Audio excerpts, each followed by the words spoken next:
আবৃত্তি করছে কবিতা হাওর আমার প্রাণ।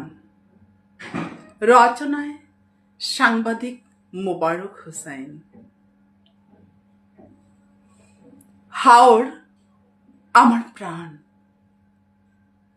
আমার দিনের আলাপন।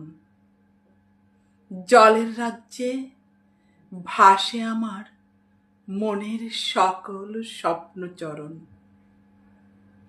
দিগন্ত জোড়া নীলের মাঝে যে শান্তির ঘর, সেখানে আমার হৃদয়ে রেখে যায় প্রতিবার। সকাল হলে হাওরের বুকে আলো পড়ে নরম, মেঘের ছায়া জলে এসে স্পর্শ করে মন।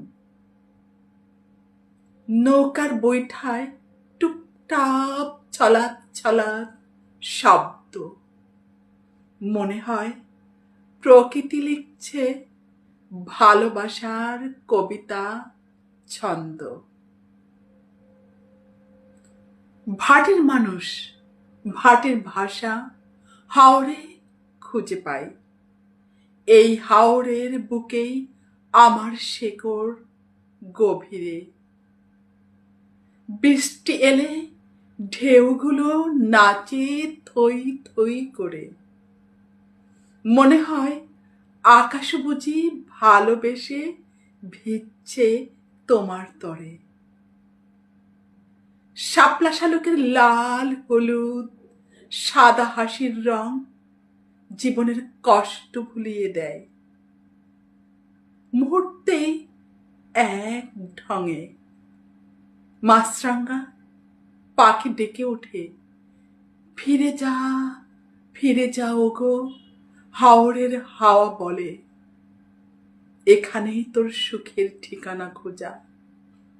গভীর রাতে হাওরের জলে চাঁদের নরম আলো ঢেউয়ের সঙ্গে কোলাহলে মিশে যায় সব ব্যথা কালো। তখন মনে হয় পৃথিবীর সবচেয়ে শান্ত ঠিকানা। হাওর ছাড়া যেন আর কিছুই নেই মানা। মানুষ বদলায়, সময়ও বদলায়, পথ ভুলায় কোথাও, কিন্তু হাওর আমাকে ডাকে, ফিরে আয়, আমি আছি এখানেই, একটু চাই। এই হাওরের বুকেই আমি দেখি জীবনের জয়। হাওর